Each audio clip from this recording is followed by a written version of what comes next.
you saw it. That's the part nobody talks about. You saw the message come in, you read every word, you even felt something, a flicker of what you wanted to say back. And then you put the phone down, just for a second.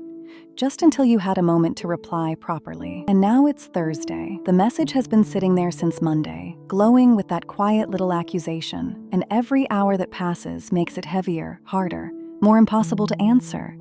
You're not avoiding this person. You actually like this person. So why does replying feel like lifting something off the floor that gets heavier the longer you leave it? Here's what I need you to understand before we go any further. If you're someone who takes hours, days, sometimes an embarrassing week to reply to a simple text, you are not rude. You are not flaky. You are not a bad friend. No matter how many times you've quietly convinced yourself you are, there is something very specific happening inside your brain. And once you see it, the guilt you've been carrying around is going to look a lot less deserved.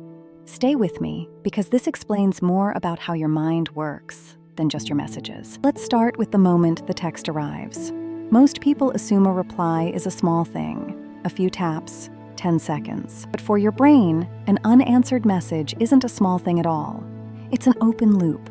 Psychologists have a name for the pull these open loops create, the Zeigarnik effect. The tendency for the mind to keep unfinished tasks active in the background, nagging at you, refusing to fully close. For most people, a quick reply snaps that loop shut. But for you, replying isn't quick, because you've never learned to send a reply that doesn't actually mean something.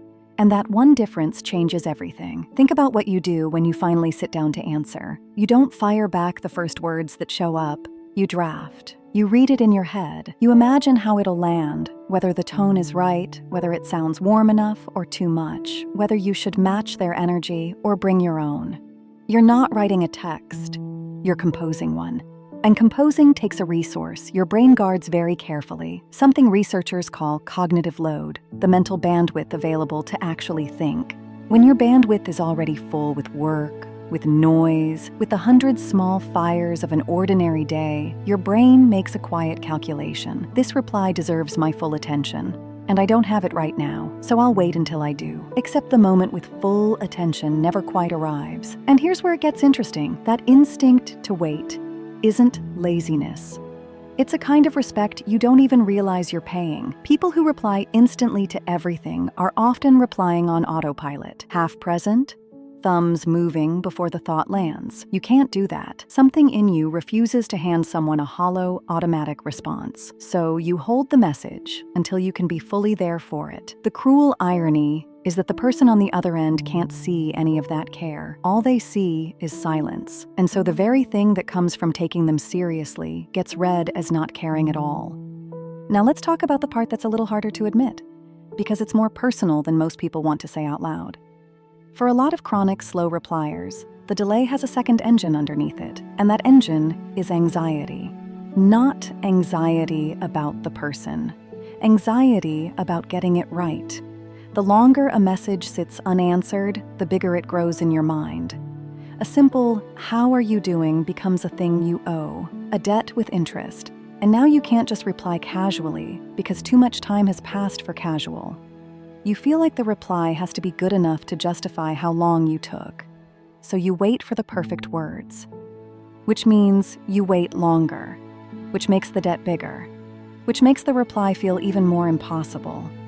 It's a loop that feeds itself, and you've been stuck inside it wondering why you can't do the one simple thing everyone else seems to do without thinking. If that's you, here's the reframe. You don't have a caring problem. You have a perfectionism problem wearing a caring problem's clothes. Those are completely different things, and only one of them is your fault. There's also something quietly telling about the kind of mind that does this.